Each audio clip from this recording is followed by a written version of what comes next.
Atención, torre. Aquí vuelo 3142. Permiso para despegar. Espere 3142. No pueden despegar todavía, tenemos otro avión. Llegando. Después son ustedes.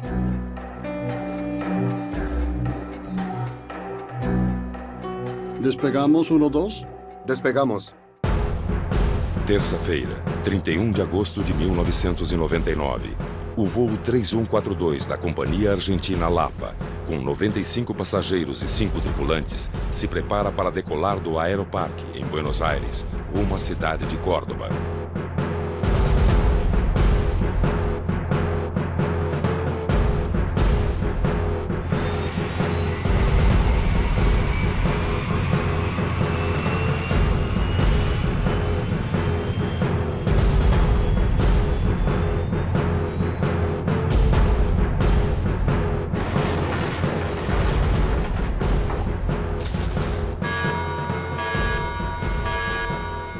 No momento em que o alarme sonoro e luminoso do quartel foi ativado, procuramos a torre de controle para saber o que estava acontecendo.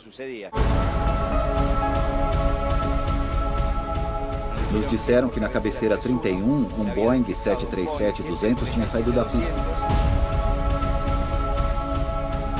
Naquela noite, o bombeiro Carlos Telha estava de plantão na base do Aeroparque. Saíram entre 15 e 18 bombeiros, depois vieram como apoio mais 20 a 30 bombeiros. Só 2 bombeiros, que eram os motoristas, combatiam o incêndio, e o resto da equipe se encarregava das tarefas de salvamento. A perda de combustível no motor quente e o gás expelido pela ruptura de uma estação no local causam um incêndio e a destruição total da aeronave. O que mais me impressionou foram as pessoas presas no nariz do avião. Ao redor de 15, 20 pessoas que estavam presas entre os pedaços da fuselagem. Eles nos agarravam pelas calças e diziam: "Por favor, me tira daqui, estamos queimando." O avião da Lapa saiu da pista e atravessou uma avenida fora do perímetro do aeroporto. Antes de parar em uma área de terraplanagem, colidiu contra 2 automóveis e uma estação de gás. Quando o avião bateu contra a terraplanagem, em pouco tempo a cabine começou a se incendiar. A situação era bastante difícil. E eu finalmente consegui sair por um buraco na fuselagem do avião que não tinha mais trem de aterrissagem. Acho que eu e outras pessoas saímos por ali. Era como uma onda de mar que subia e descia, subia e descia. E a temperatura era muito intensa. E os gritos. E tinha pessoas lá fora que eu via que rolavam no chão para apagar as chamas sobre elas. Até o momento em que vi que o fogo baixou. Quando estava baixando, cobri meu rosto com as mãos, porque a gente cobre instintivamente os olhos e pulei.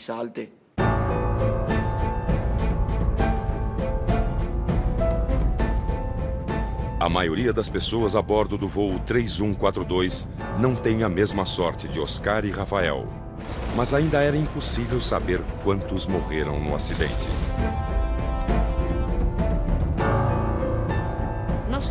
Não sabia quantos mortos tinha. Eram muitas ambulâncias, bombeiros. Ainda dava para ver o fogo. E havia muita histeria.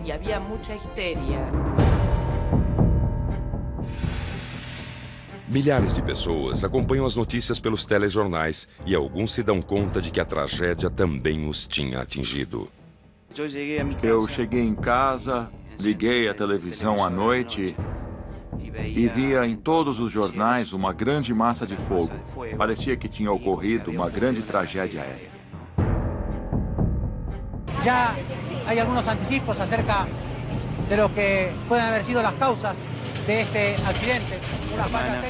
A minha irmã me telefonou e avisou que achava que nosso pai estava naquele voo.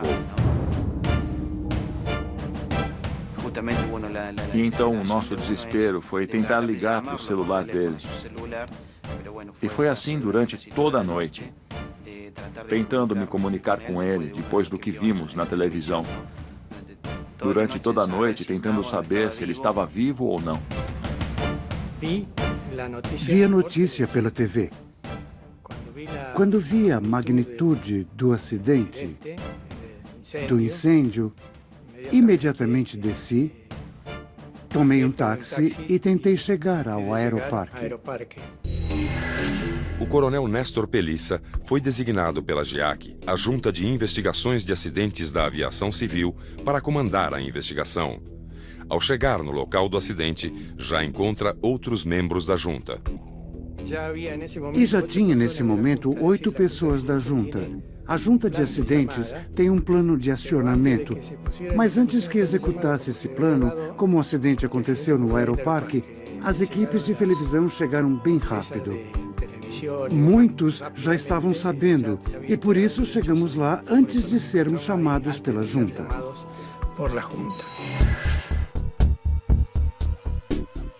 Como a aeronave acidentada era um Boeing fabricado nos Estados Unidos, a NTSB, National Transportation Safety Board, é acionada para acompanhar a investigação. Assim que fomos avisados, rapidamente juntamos uma equipe de especialistas em engenharia e operações e viajamos na manhã seguinte à Argentina para unirmos a junta de investigações que cuidava do acidente.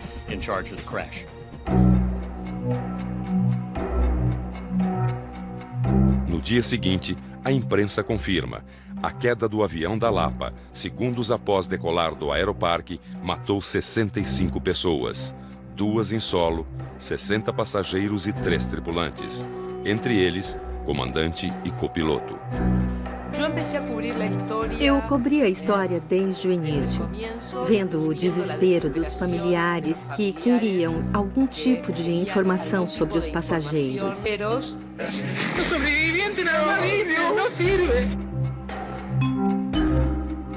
Paradoxalmente, ficamos sabendo pelas listas que circulavam, eram diferentes listas. E depois fizeram uma lista das pessoas desaparecidas para dar a entender que essas eram as pessoas que tinham falecido e que eles não tinham mais indícios. Nosso pai faleceu quando vinha naquele voo. Ele tinha que viajar pela manhã e voltava à noite por causa do trabalho. Ele era advogado. Concluído o trabalho de resgate, os investigadores da GEAC começam a buscar pistas para esclarecer o acidente. Tivemos que esperar diminuir a temperatura de tudo que estava incendiado. Então, praticamente, só na madrugada do dia seguinte, nossos investigadores começaram a remover os restos.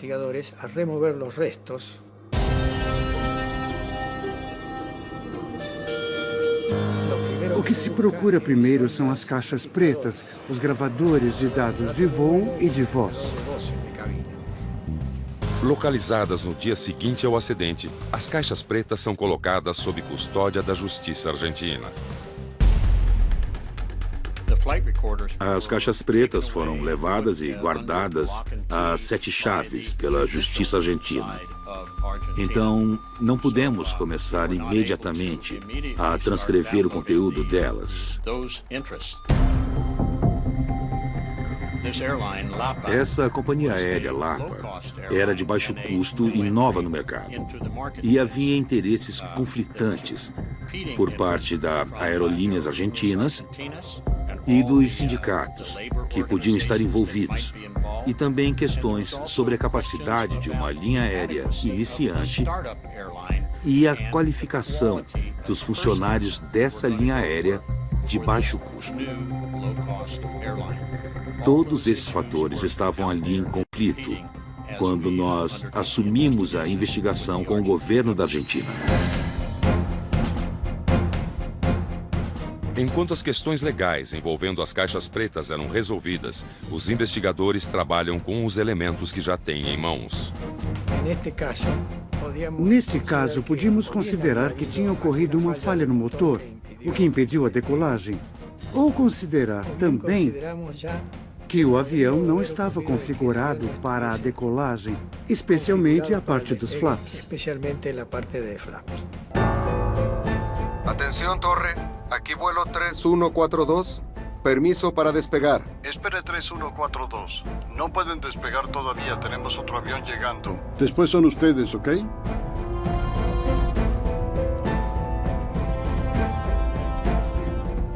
¿Despegamos 1-2? Despegamos.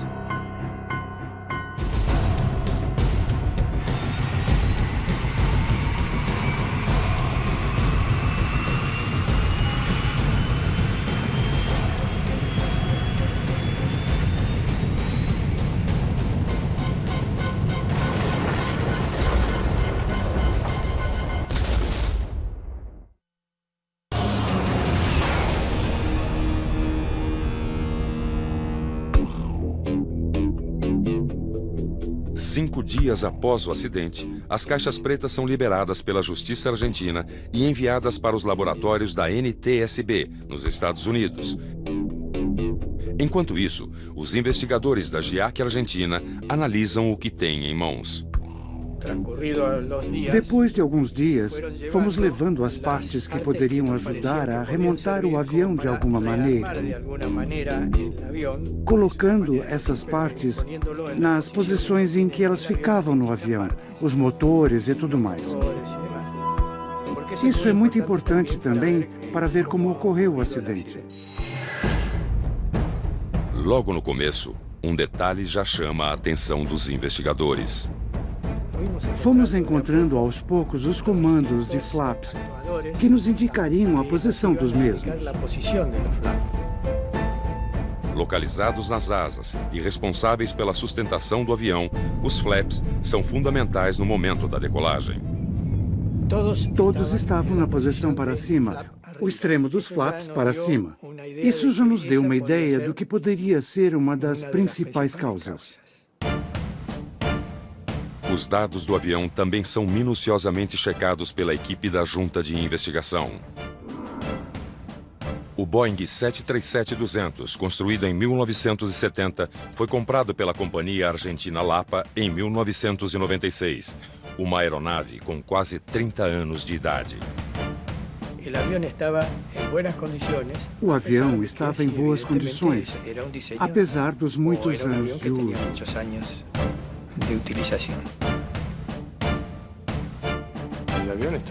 O avião estava em boas condições e tinha vindo de uma inspeção no Brasil, uma inspeção Delta grande, e realmente não tinha problemas técnicos de manutenção.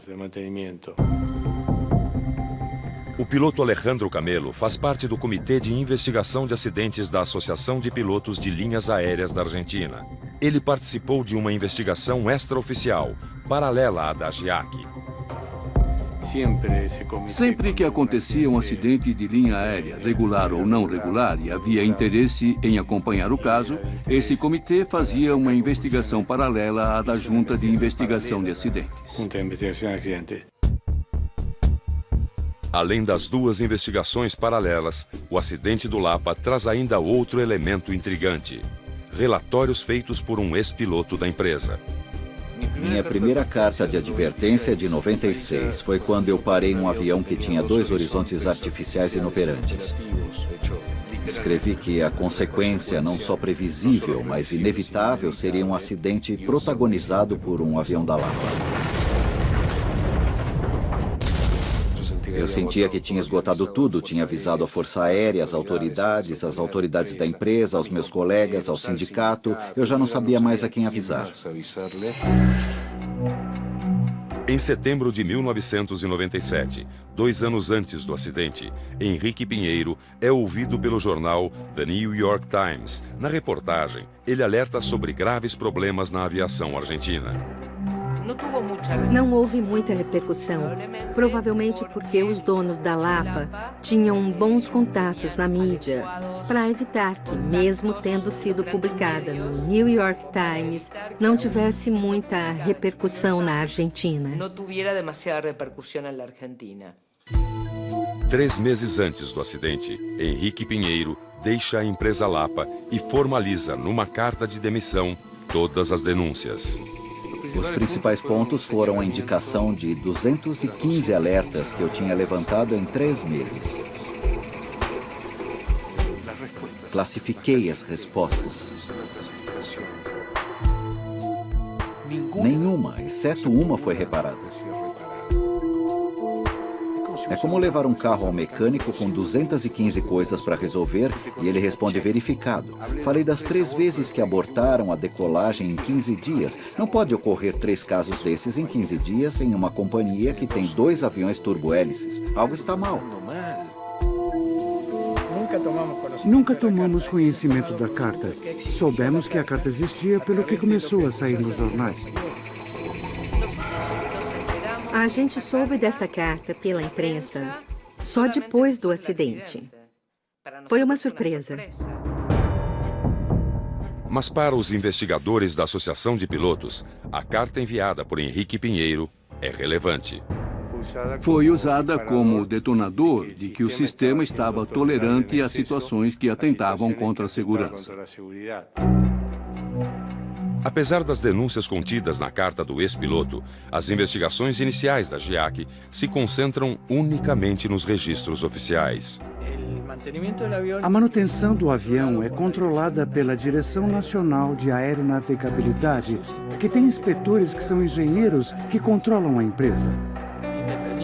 Independentemente disso, o fato de ter estado em uma oficina no exterior e não ter sofrido nenhuma influência daqui, e que tenham devolvido o avião em condições de continuar em operação, nos dava a garantia de que o avião estava em condições. Mas quando as investigações chegam aos registros da companhia sobre o histórico do comandante do voo, encontram falhas graves em seu treinamento. Os pilotos cometeram uma série de falhas nos exercícios do simulador, que em alguns casos se repetiam. No caso do comandante, muitas falhas no sentido de não existir comunicação com a tripulação. Mas o liberaram para voar. E era a história de uma morte anunciada. Era só esperar pela oportunidade, e ela, lamentavelmente, aconteceu.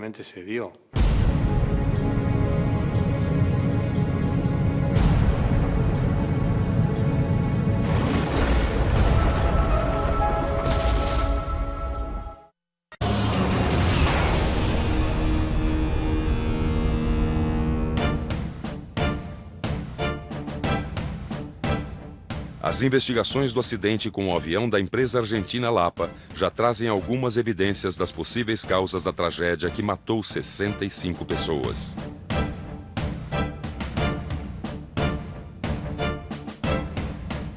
Os registros da companhia indicam que o comandante Weigel havia sido reprovado em vários testes no simulador.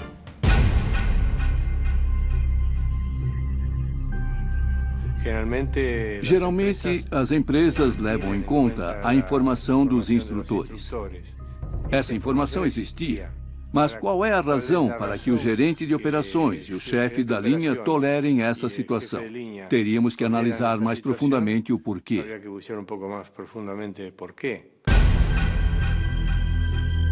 O comandante Gustavo Weigel, 45 anos, tinha 6.500 horas de voo. E o copiloto, Luiz Echeverri, tinha 31 anos de idade e mais de 3.000 horas de voo. Take off, thrust set. Speed alive. Como ex-membro da Comissão de Segurança da Associação de Pilotos da Argentina, Henrique Pinheiro também teve acesso aos registros do comandante. Mas existe um registro técnico do simulador que literalmente diz: se afasta pela radial errada. Ou seja, ao invés de sair por uma radial, vai por outra. Ou seja, se perde. Custa-lhe manter parâmetros de velocidade e altura. Velocidade e altura. Ou seja, manter o avião reto é a primeira coisa que se aprende no aeroclube. Não segue as listas, não conhece a velocidade de flap, não cumpre os briefings, não conhece o procedimento de evacuação. E lá no fundo você diz, bom, com todos esses indícios, você não voa nem como copiloto, vai embora para casa. Mas não, standard menos, ou seja, standard, só que um pouquinho menos. Pode continuar voando, comandante.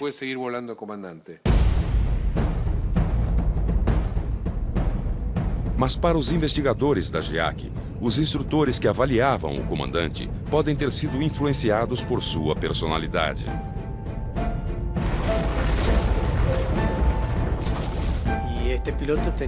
O comandante tinha características muito especiais.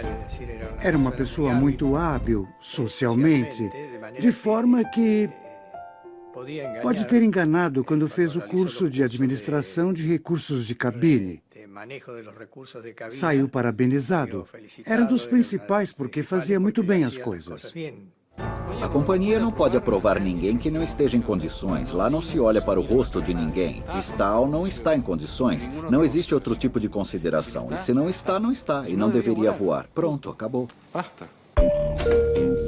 E as primeiras evidências sobre possíveis erros da tripulação no procedimento de decolagem começam a se confirmar com os dados extraídos das caixas pretas.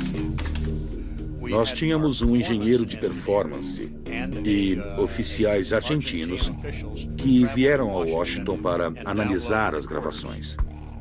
Suas primeiras impressões foram surpreendentes, porque eles podiam ouvir o sistema de advertência de configuração inadequada para decolagem ativado.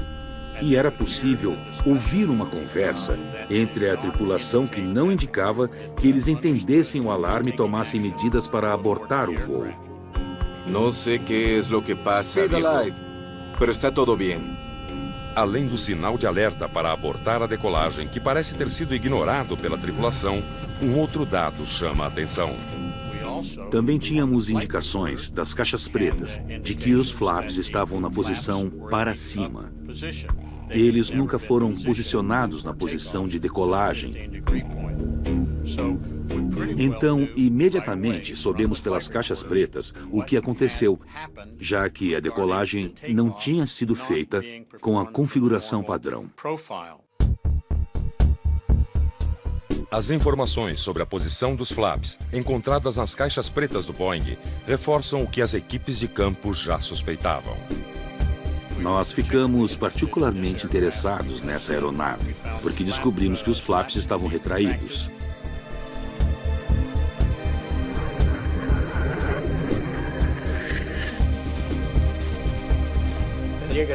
Teria que ser um aeródromo de pista longa para o comandante decidir decolar sem flaps. Mas mesmo assim, normalmente se usam flaps. Tanto é assim que na lista de controle de procedimentos está indicado flaps. E isso porque, de alguma forma, eles têm que ser acionados para poder ter mais sustentação na decolagem. Flaps são dispositivos hipersustentadores que consistem de abas ou superfícies articuladas existentes na parte posterior das asas de um avião. Quando baixados, aumentam a sustentação da aeronave. Quanto menos flaps você coloca, mais pista você precisa e mais gradiente de subida você tem. Se você estiver em uma montanha, coloca flap 1. Ou seja, você usa muita pista, mas depois você sai. Neste caso, normalmente no aeroparque, decolamos com flap 5.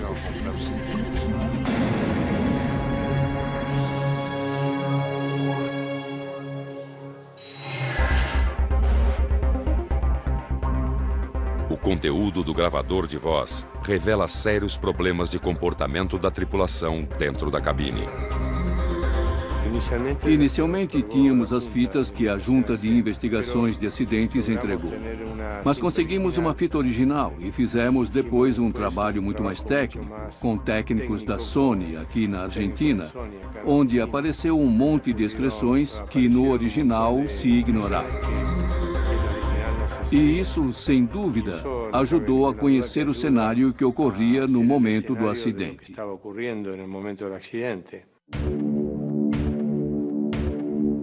E os detalhes das conversas registradas no gravador de voz eram cada vez mais surpreendentes. Hay uno soltero, ¿qué? ¿Te interesa? Oh, sí. Ah, pero no me dijiste cuál es ese. Pero no lo conocen. Oh. No es de acá. Nada que ver. Ah.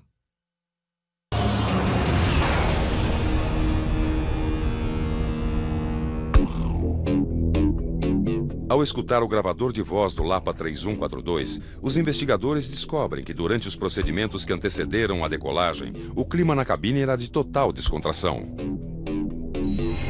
Buenas noches. Hola. ¿Qué tal? Buenas noches. ¿Hay un soltero que te interesa? Ah, sí.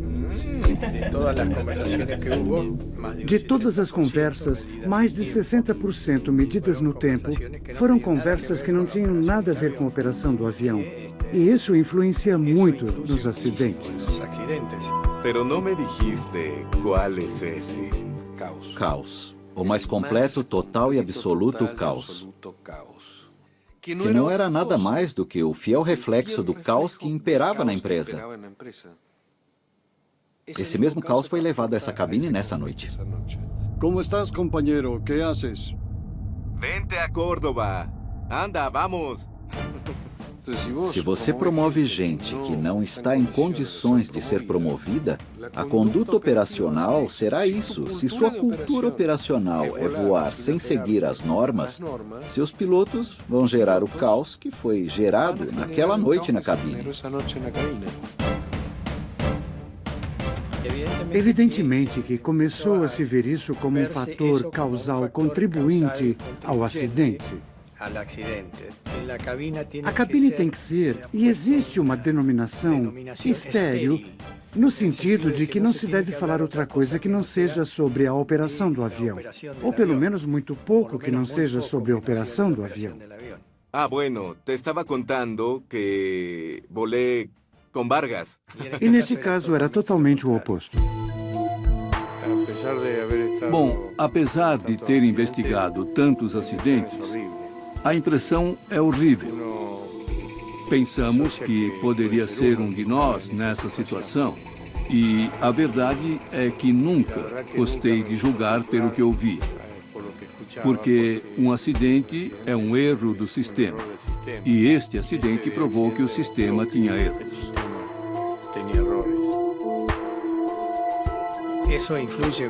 Isso influencia muito nos acidentes. Sempre houve acidentes em que o desvio de atenção do piloto para outras coisas que não seja a operação estrita do avião acaba provocando erros, como neste caso.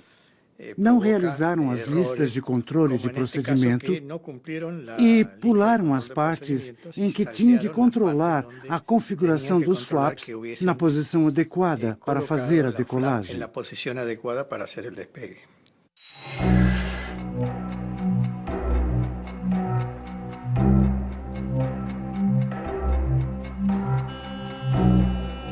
O fato da tripulação ter ignorado o alarme que soava na cabine no momento da decolagem também causa estarrecimento entre os investigadores.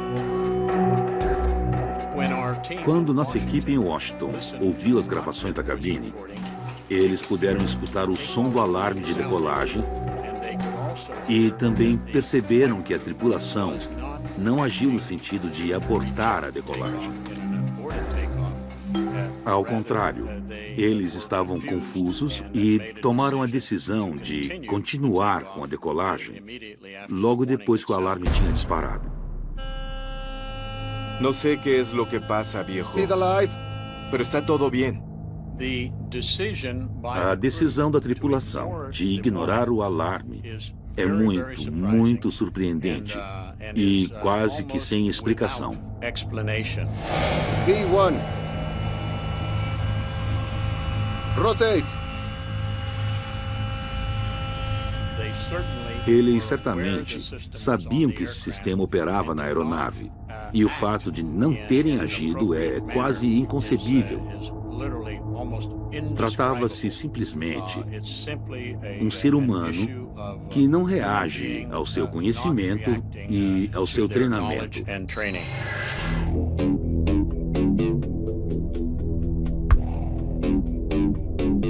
Com a investigação chegando ao final, a GIAC e a Associação de Pilotos da Argentina divergem quanto às causas do acidente.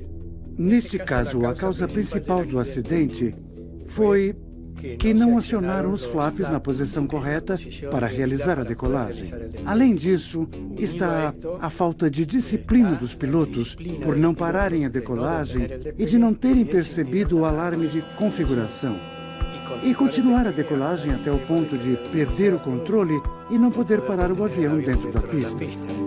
Não sei que é o que passa. 80 knots. Pero está todo bem. Estão simplificando a verdade. O piloto é o único responsável pelo que ocorre.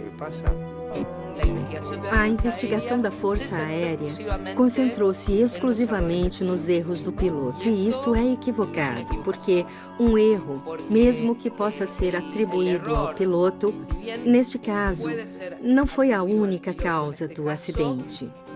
Dizer que foi só um erro do piloto é como olhar para uma cena e não ver o filme todo.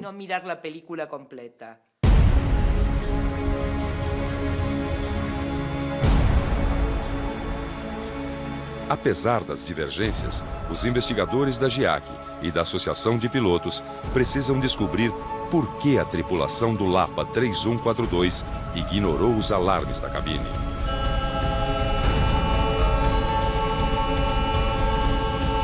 Não sei que é o que passa. Pero está todo bem.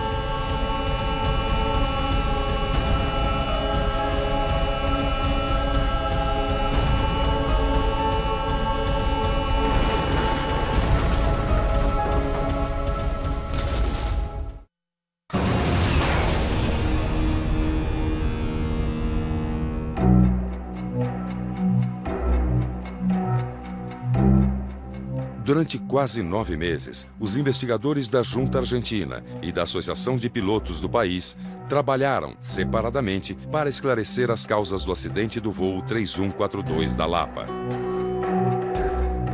Para a GIAC, a conduta inapropriada da tripulação é a principal causa. Mas ainda não está claro por que os pilotos ignoraram o alarme de cabine e não abortaram a decolagem. Não sei que é o que passa, viejo. Speed alive. 80 knots. Pero está todo bem. Rotate. O piloto, durante a decolagem, disse várias vezes: não sei o que está acontecendo, mas está tudo bem. Ou seja, parecia que não relacionava o alarme, que evidentemente conseguia ouvir, com alguma falha do avião ou da preparação do avião para a decolagem.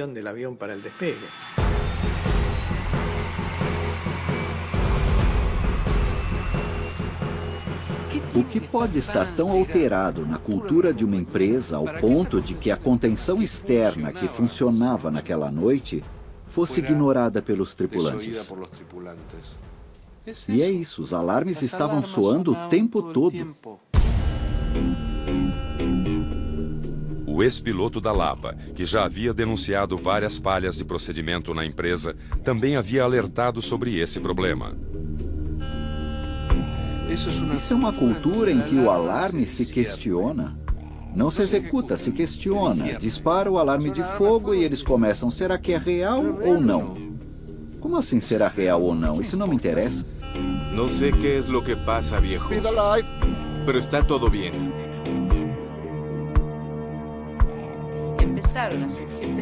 Começaram a surgir testemunhos sobre a tremenda negligência da companhia quando lidava com a área de segurança. A tranquilidade do piloto foi porque era habitual que se transgredissem os padrões que toda companhia deve cumprir.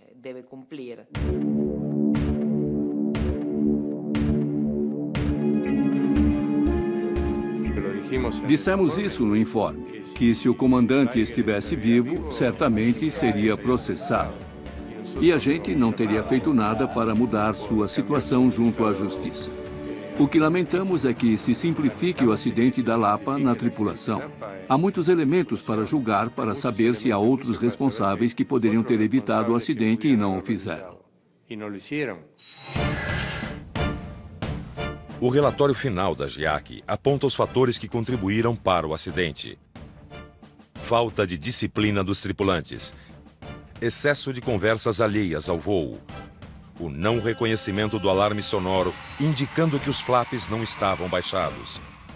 Ou seja, segundo a Comissão de Investigação Oficial, a GIAC, houve falha humana. O erro, digamos, do piloto foi classificado como indisciplina, mas isso foi influenciado por outros fatores. É indisciplina no sentido em que você tem um alarme no momento de decolar, e o lógico seria deter a decolagem e ver o que ocorre, saber por que o alarme disparou. B1. Rotate.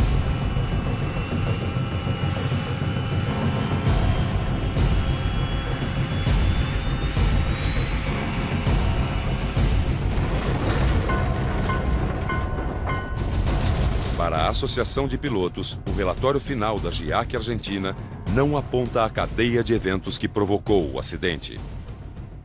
Basicamente, eles não analisam nada além do que aconteceu e terminam sua investigação na tripulação.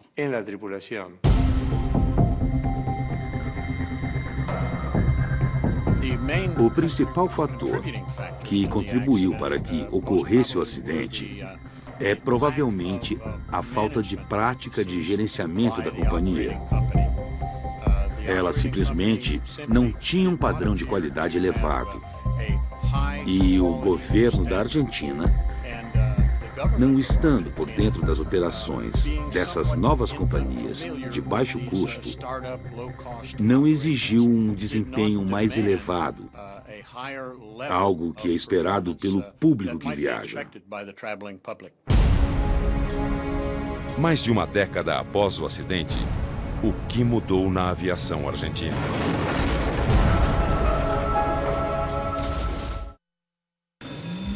Uma das séries de maior sucesso de 2012. Um time de especialistas em salvamento. Nós somos muito treinados, exaustivamente treinados. Na maior cidade do hemisfério sul. Tá com sede? Fique tranquilo, os Águias de São Paulo estão botando ele lá para morrer. O risco é todo deles. Especial Águias da Cidade, sábado, a partir das 8h40, só no Discovery. Será que a ciência poderá criar uma nova raça de super-humanos? Como você acha que será nossa vida dentro de 100 anos? Vamos passar férias no espaço? Os robôs irão nos ajudar com tarefas cotidianas ou algum dia tomarão o controle da Terra? Convidamos você a fazer uma viagem a 2111. Maratona 2111. Sábado, a partir das 6, só no Discovery.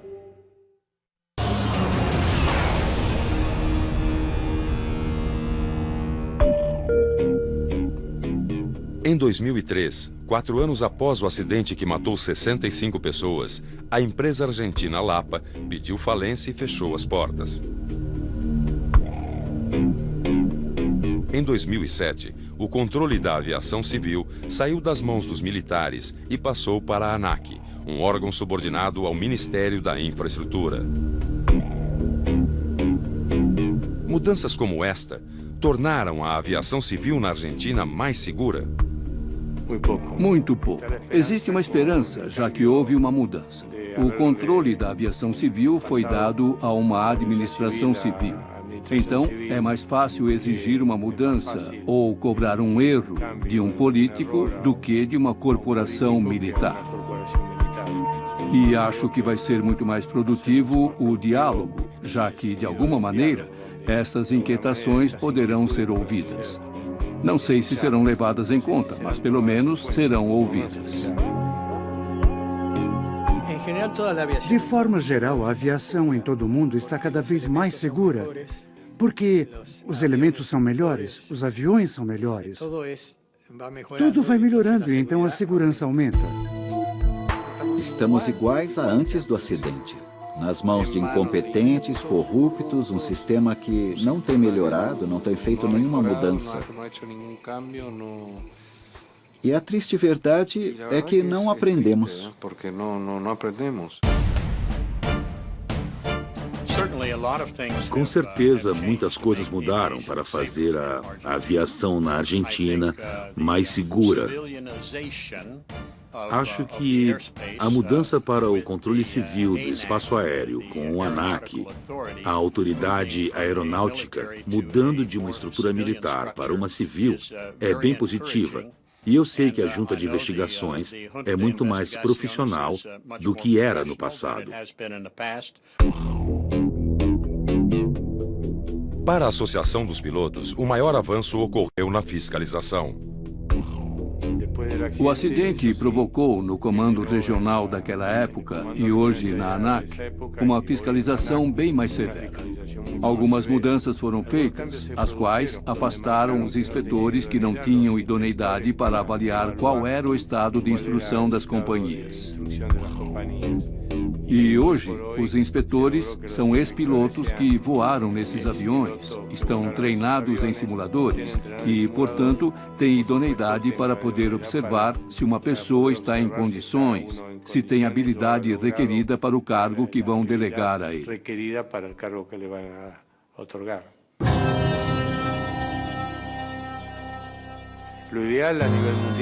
Em termos mundiais, o ideal é que a Junta de Investigações de Acidentes, como ocorre em outros países, dê lugar às associações que representam as vítimas.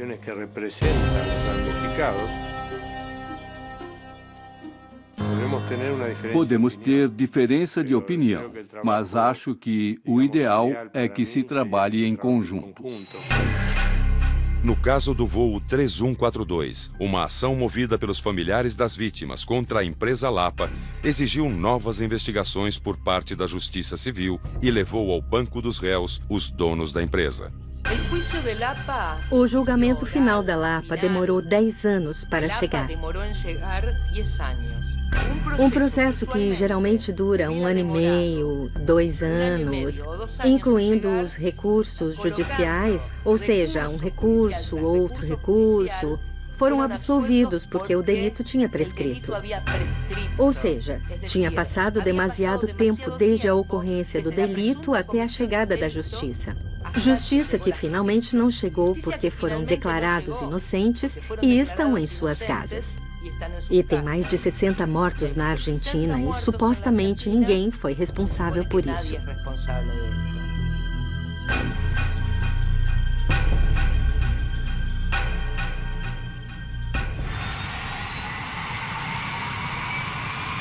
Doze anos após o acidente do voo 3142, os sobreviventes não esquecem a noite de 31 de agosto de 1999. Os danos que tive foram queimaduras em quase 40% do meu corpo. Podemos dizer que tive uma longa estadia no hospital. Estive mais de 3 meses no hospital e depois muitos meses de recuperação.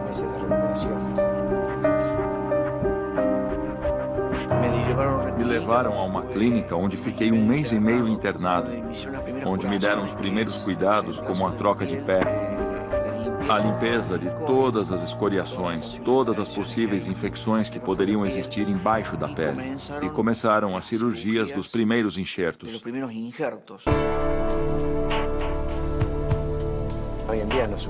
Hoje em dia, subir em um avião é muito complicado.